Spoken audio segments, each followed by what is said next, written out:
A1 customer service for all of our friends and clients at JRP Performance. What's going on, ladies and gentlemen? I'm Ronnie with JRP Performance, but I'm sure you probably knew that already. That's Jeffrey with JRP Performance, but I'm sure you knew that already as well. Yeah, that's Jeffrey, but I like to call him Jeffo. Right, Jeffo? Yes, Ronnie. All right, so Jeffrey, what is this thing over here, man? What? It's a red Lancer. What is this isn't the car I keep hearing about, is it? This isn't the Red Rocket, is it? I don't know. I mean, it's named the Red Rocket, maybe. I think it is that one. This is Jeffrey's car. He worked on it last week. We got the exterior all sorted out, somewhat. He's got his Hoosiers, his beautiful Belax, expensive Belax. He's got a wing back here for some up force, right? This is for lift off. Whenever he's trying to fly, actually, there's a mechanism that he presses from inside, and this thing does this, and then this thing does this. You see how it says remove before flight? We're not going to remove it because we're clearly trying to fly. So, and then we ran out of budget whenever we were trying to paint the rear bumper, because building a race car is expensive. But, yeah, and he's got some monkey bars in there so we can do pull-ups whenever, at our lunch break. If our boss allows, of course. We usually don't take lunch breaks. It's usually like 16-hour days. He's pretty strict. He's pretty but they're both strict. This is a 8.0 certified NHRA cage. We're planning on meeting or exceeding that 8.0, right? Yeah, we got some crazy stuff in the works for Jeffrey's car, guys. You guys are gonna get to see it soon. Half tubular front end, so it's convenient for us to pull stuff out and put stuff back in. But obviously, it's mainly for weight. But we're not gonna let you guys in on all the secrets just yet. This is gonna be a whole playlist by itself. You want to do a quick little rundown of what's going on in the engine bay? What those little spot welds are? I was just to reinforce the chassis. Mm-hmm. Nice. Yes, sir. So it looks nice. Mm-hmm. Got some beautiful rims, sir. But enough about my car, man. What's the real reason why we're making this video? We're going to be talking about E85 today, man. Oh, yeah? Yeah. Let's go see it. E85. All right. So actually over here, excuse the mess. We got a long rod 2.0 that we're doing for our good friend Sam. With our JRP spec pistons, JRP spec head. With my favorite now, +1mm GSC valves and the +1mm super alloy exhaust valves. These are able to withstand 2,000 degrees Fahrenheit of temperature. So if you're, bouncing on the two-step, it's not really gonna hurt the valves and cook them. It's got our combustion chamber work that we do here. Everything you see is done in-house except from the actual machine work. It's got some GSC beehives. He's on the 6466, so about 800 horsepower power go, dynojet numbers. Can certainly achieve that with this, but yeah, enough about this. We actually have some artwork here to display for you guys aside from the engine artwork. I mean, look at that, man. You could display that in a museum. I could sell that, Jeffrey. Are you an artist? I could sell that, man. I'm not even kidding. If I go to downtown and I just set up a booth or something, I can sell that shit, man. Right? I mean, you believe in me, right? Yeah. Look at that connecting rod, man. Look at that crankshaft. Look at how strong that crankshaft is. It's being held by that. The string. Yeah, man. Hopes and dreams. Anyway, we have some bullet points here. We're gonna be talking about E85, like I said. Unless you guys have been living under a rock, you guys know what E85 is. It's E85 is ethanol. Ethanol is basically, it's not gasoline.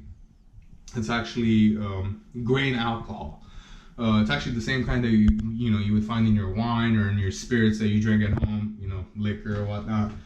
The only thing that makes it different, and the reason that you can't go to the pump and get ethanol and start drinking it, is because the government mandates that the producers of ethanol actually put poison in it, and the poison is going to be gasoline. So actually, when you go to the gas station to get some gas for your car, you actually have about 10% ethanol in it. Now, ethanol, there's a few reasons why you see stations pop out now. They're increasing. You see more and more ethanol stations. It's not because they're supporting racers and they want us to go fast. They don't give a flying crap about that, right, Jeffrey? Right. It's basically a renewable source, where gasoline is not. You know, we're pulling out fossils and, you know, doing all kinds of crazy science stuff that I don't know. But I know it comes from underneath, where ethanol, basically it's a crop. You harvest the crop. Whenever you're done with it, you can basically, you know, grow more. So it's a renewable source. So that's why it's a very attractive thing for the manufacturers nowadays. That's why you see a lot of flex fuel vehicles. You know, GM, Ford, all these guys are now coming out with flex fuel vehicles, which are essentially what we run in the flex fuel. You know, Evo 10s, Evo 8s, or, you know, the standalones with the flex fuel sensor. It's essentially the same thing. The computer uses the content value to basically interpolate between tables and basically know what ignition timing and fueling to use. So why are we talking about E85 in a performance shop? Well, E85 has a high octane number. Okay, let's go to that for a second. What is octane? Octane is the fuel's resistance to self-igniting. So a 91 octane fuel has an octane of 91, and E85. Let me go to that for 1 minute. So there's two ways of research. There's two ways of basically calculating octane. This is how the scientists come up with the numbers. There's the motor octane number, and then there's the research octane number. So we're going to get rid of those because we don't want to talk about those, because we don't care about those. And I'll tell you why. We don't care about those because we're a performance shop. We don't really care how they figure it out. We just know that in order to know the actual octane number, you basically use the R plus M that divided by 2. Which is what when you go to get fuel from your local gas station and you see 91 octane, this is the formula they're using to come up with that octane number. So, but if you were to use any of the other values, the motor octane number is what's important for engine builders and tuners and whatnot. So the R plus M-2 of E85, or the octane number of E85, we can say, can range anywhere from 100 octane to 105 octane, depending on summer or winter blend.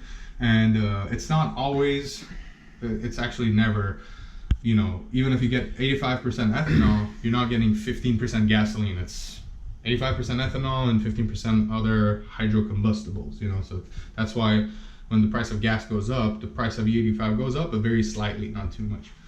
Why are we talking about E85? I mean, what's so special about it? Well, if it has a higher octane number, it means you can, you know, throw more boost at it, you can throw more timing at it, and it's gonna make, in turn, more power. Now, also, E85, I just abbreviated it here, but it has a very high latent heat of vaporization, and that's because, again, it's an alcohol, it's not a gasoline, so it's about 200 to 300 degrees cooler of a burn. And what that means is it's basically cooling off your combustion chamber as you're running E85. Actually, on E85 only motors, we can build the motors tighter because we know it's not gonna, you know, the parts aren't gonna expand as much and they're not gonna need as much room to expand. So E85 is really a great fuel. What else? Ethanol versus methanol. They're not the same thing. Ethanol is grain alcohol. Methanol is wood alcohol. You cannot drink methanol. Even if it's produced as 100% ethanol, you can. It's basically like drinking 100% vodka. It's gonna be pretty bitter, but you know, before they put the poison in it, which is gasoline. Methanol, you cannot. You will go blind. Methanol has a stoic value of 6.4 to 1. E85 has a stoic value of about, that's a 9.8 to 1. That's E. Methanol has a stoic value of 6.4 to 1, and I'll explain this in a minute. And then G for gasoline has a stoic value of 14.68 to 1. So, what are these numbers on the board? That's stoichiometry. So that's the stoichiometric AFR of every single fuel that we're talking about. So, what is stoic? Stoic, if you were to run your car at 14.68 or 14.7, to be, you know, if you're looking at an AEM gauge or whatnot, is the air to fuel ratio that you're gonna create the least amount of hydrocarbons, so the least amount of emissions. Doesn't mean you're gonna get the best miles per gallon. Actually, to get the best MPGs, it's about 15.1 to 15.2 to 1. Gasoline makes best power at 12.5 to 1. Obviously, that's on a naturally aspirated car. There's no way you can run pumped gas pump gas again. That's the key word there. On a boosted application and run it at 12.5 to 1, you're gonna window your block in a split second. Now, by nature, E85 actually has less energy content than gasoline does. Gasoline has about 19,000 BTUs, which are British thermal units. That's how you calculate the release of energy in fuels. And E85 has, I believe, about 14 or 15,000. So by nature, it's a lot less. Now, you guys might be wondering, what the heck? How can it basically release less energy and make more power? Well, E85 is an oxygenated fuel, meaning that in order to get the stoke, you're going to have to put more fuel in it, in the cylinder, because it basically has oxygen molecules in it where gasoline does not. So it's an oxygenated fuel. So if you were to just make the transition and try to run your car from pump gas to E85, if you just put E85, the car's not going to run. It's going to be stupid lean. You need about 30 to 40%, actually closer to 40% more fuel, just to be able to basically make the car run. Okay, when you're trying to make power, you're actually inducing a lot more fuel into the cylinder. So for E85 to actually make best power, it's somewhere about like 7.5 to 1 AFR. Now, when you're looking at your AEM gauge, I forgot that. I'm so tired today. I forgot the other. I can't even think of other brands. But anyway, you're looking at your AFR gauge. You don't see 7.5 to 1. You see like 11 to 1. Why is that? That's because the sensor is calibrated for lambda. And lambda is basically another way to measure the stoichiometry of a fuel, but you don't have all these variances of 6.4 to 1 for methanol, 9.8 for E85, 14.7 for gasoline. Basically, you see the same number on the gauge, but it's not the same number. You can do your own research on it. I'm not going to get into that for this topic of discussion, but again, going back to E85. So ethanol versus methanol, they are not the same. Actually, methanol is very corrosive. With E85 nowadays, most cars are okay running it. You don't need to change the lines and stuff. In fact, for the Evos, we don't need to do anything. You just put you need a bigger fuel pump, you need bigger injectors. You can run stuck injectors on E85. So we talked about stoichiometry. Let's talk about detonation for a second. Detonation, like I said, is the fuel's basically instability. So the fuel's resistance to self-igniting would be basically, detonation would be the fuel self-igniting, is what I'm trying to say. So on pump gas, we can't usually run a lot of timing or a lot of boost because you run into knock issues. On a car that's not producing a lot of power, or a wild example, a Toyota Yaris, for example, if you have a way of tuning that and you advance the timing too much, you'll actually hear the engine pinging or detonating. Now, what's detonate? Okay, before I go to that, if the same thing happens on an Evo or any car that's producing a higher amount of torque, a higher, basically the engine's creating more power, you're susceptible to doing a lot more damage than on a car that's producing 100 horsepower or 25 horsepower per cylinder if it's a 4-cylinder. So if you're having detonation issues at 1,000 horsepower, 250 horse per cylinder, you're gonna break something right away. So it's very important, and this is why we're talking about it. So what is detonation?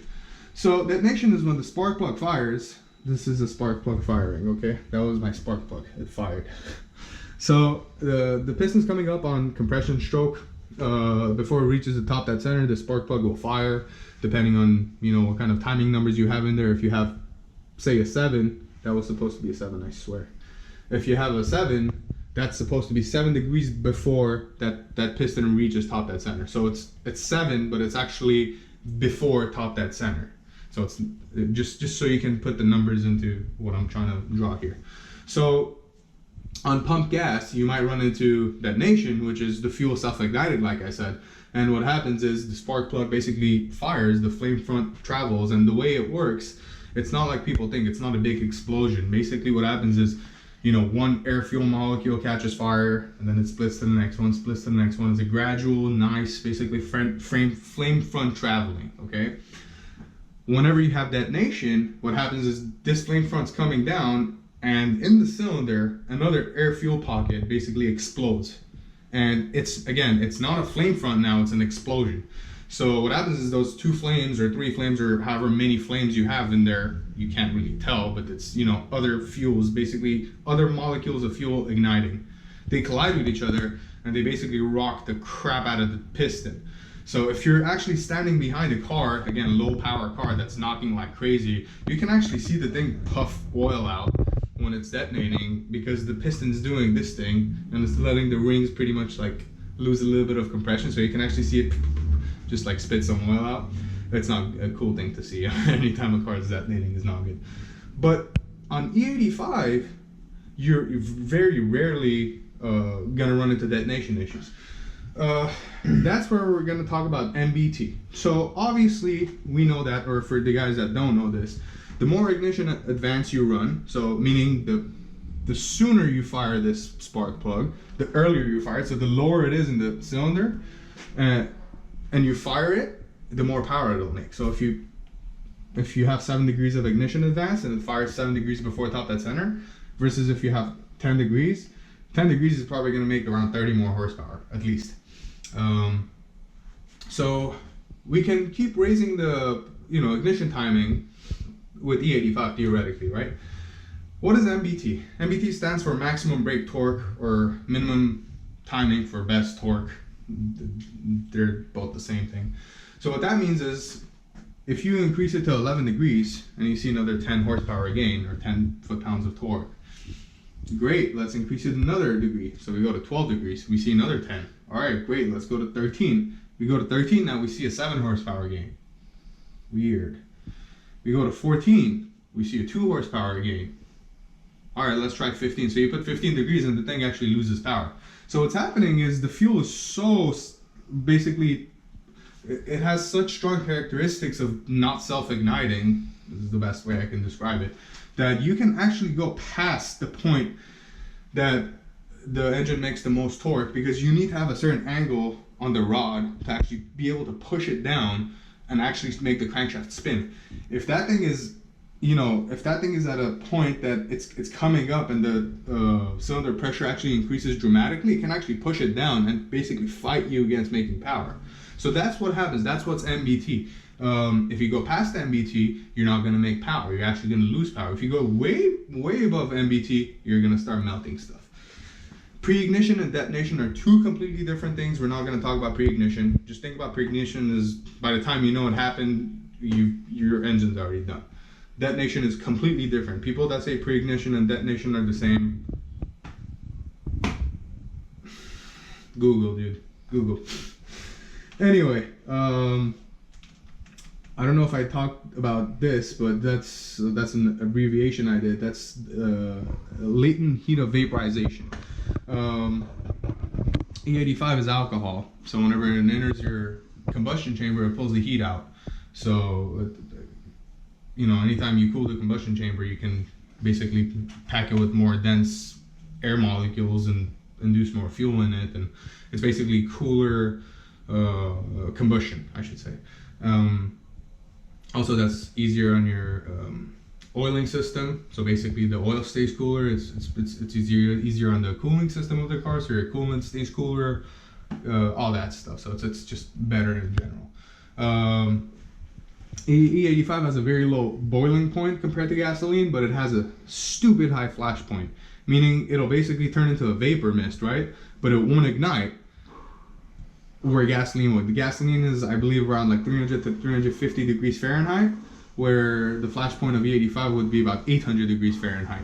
I could be wrong about Fahrenheit or Celsius, but I'm pretty sure it's Fahrenheit. Don't quote me on that, but what I'm trying to say, it's about twice as basically tolerant as far as flash point goes. And flashing, when it flashes, it just explodes, and it's very bad.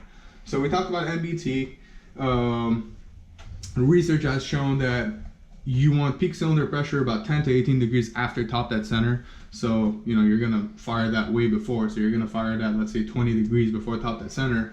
By the time that flame front travels, you want the maximum pressure as the thing is 10 to 18 degrees after top dead center. So you want that maximum angle on the crankshaft.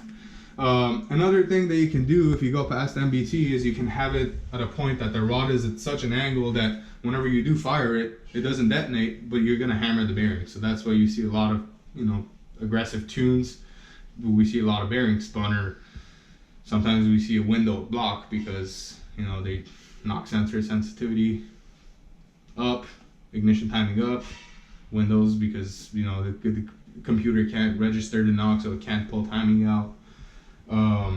You can make E85 knock, don't get me wrong, it's just very hard for it to knock. Usually when you see knock on E85, it's not actually knock, it's something else causing it. Whether you have like a super loose motor, in the cases of the Evos, people used to build them super loose back in the day, so most of the cars that, you know, would go to the tuners, the tuner would have to actually, you know, raise the knock sensitivity thresholds because, you know, the thing has like 6,000 piston to wall, it's rattling itself to death. So, you know, it's so loud that the knock sensor is picking up that signal. So, you know, nowadays we don't have to, you know, we don't run into those issues as we've discussed in some of our engine building videos. We run anywhere from 3.5 to 4 thou piston to wall with a torque plate, so we know the bore is true and we never have issues. We have, you know, we don't have any scuffing happening on the pistons. Anytime we've taken any of the motors apart, we don't have any excessive wear on the cylinders. That's beyond the scope of this video. But yeah, that's the main reason people run E85. It's a great fuel if you can run it, if you have the budget to basically upgrade your injectors and your fuel pump. That's pretty much for the Evo stuff. That's pretty much all you have to upgrade, really. And obviously you have to get a tune, like I said, because it runs much richer. Now, it can and will make power leaner than gasoline because you can't run gasoline as lean on a gasoline as lean. That rhymes. I like that. Yeah, you can't really do that on a forced induction car, but with the 85 you can definitely get away with it. So it's a great fuel. And then we have fuels like the Ignite stuff that we use for our cars, like me and Jeffrey, like the Ignite Red, which is 90% ethanol. And I'm not being a kiss ass or a sellout here, it's just the fact of the matter. The fuel is just, you can't make that thing knock, man. 90% ethanol is 10% unleaded race fuel. I'm not sure exactly what they use in the mixture, but it definitely works. So another thing to be aware of when you go to the gas station, make sure you go to a good gas station. I'm not going to throw names out there, but just read the labels. You want to go to gas stations that say at least minimum 70% ethanol. You don't want to go to the ones that say minimum 51%, because if you get tuned on E70 or whatever, then you go get a different fuel. You know, if you get a lower ethanol content, then it's going to be more susceptible to detonation, more sensitive to detonation, you know, all that stuff. And if you get, let's say, tuned on E60 and you get E80 or whatever, it's going to run big rates. So it's just, I got that backwards. But yeah, anyway, so that's the 85. That's my artwork. I think I did pretty good. I don't know, man. I think I did pretty good. It's fantastic. Run the 85, man. The 85 is good fuel. What's wrong with you guys? Just do it, man. Send it. No, don't send it, but yeah, fuck it. Just send it, dude. E85 is good fuel. If you can afford the injector and the fuel pump upgrade and the tune, definitely do it. You're gonna have great power gains. You're gonna have crap fuel economy because, like I said, you're gonna have to burn about 40% more just at idle. You know, just idling, it's gonna, you know, burn for 40% more. So doesn't really matter though, because it's cheaper though. It doesn't matter. It's cheaper, so it kind of offsets itself. Now, when you're talking about like E90 and stuff, we pay about $7 per gallon. It matters when you're, you know, burning race fuel. But yeah, E85, I mean, it kind of like offsets itself by, you know, how cheap it is. It's like $2.80 now, and it's almost $4 for a gallon of 91 octane in California. And like I said, that's the best octane that we can get. There are other fuels that you can use aside from E85. Like you can use, you know, VP makes a lot of great products, gasoline-based fuels. So they're not as demanding on your fuel system, so you don't have to get crazy big injectors. Not that there's anything wrong with them. I mean, we can make ID2000s idle like stock now. Even on the stock ECU, I mean, we have the capabilities now to make them literally idle like stock. I mean, we've broken in engines on 2000cc injectors on the 85. You can do it. But for instance, the VP stuff, Q16, C16, they're leaded fuels. They're going to tear up your O2 sensor. And C16 is old technology, man. That thing, the burn rate of C16 is so slow that you need to throw so much timing at that thing to get it to fire up. One thing that people actually get wrong with E85, ethanol does not burn faster. It actually burns slower than gasoline. That's something that a lot of people don't know. But yeah, ethanol actually burns a little bit slower than gasoline, slightly slower. But yeah, and then there's like VP import and stuff like that you guys can run. That's, I believe VP import is unleaded. It's like 128 octane or something like that. I'm not sure if that's R plus M-2 or if it's a motor octane. I'm for sure it's not motor octane. It's probably research octane because motor octane is usually lower. But yeah, just wanted to give you guys a rundown of E85. Just wanted to give you guys a quick update on Jeffrey's car. It's coming along nicely. We have a lot of projects that we got to do. We got the VR38 build that you guys are going to get to see probably next week. We got like 4 4G63 that we have to finish this week, you know, just to stay on schedule, and we'll get it done. It's not a problem. It's just you guys need to wait like another week for another cool video, which is probably going to be the GTR video. We haven't done a 4G63, 4G64, huh? We did 4G64 Parkers. We didn't do it all the way. Huh? Remember, the crankshaft had to get ordered. That's true. So we could put that. You guys might see a 4G63 or a 4G64 build soon. If not, then you guys are for sure gonna get to see the VR38 because the VR38 is a cool engine. It's kind of complex, not that crazy. But yeah, that was it. Hope you guys have a great day. Until next time, right? Yeah, man? we're out. Until next time.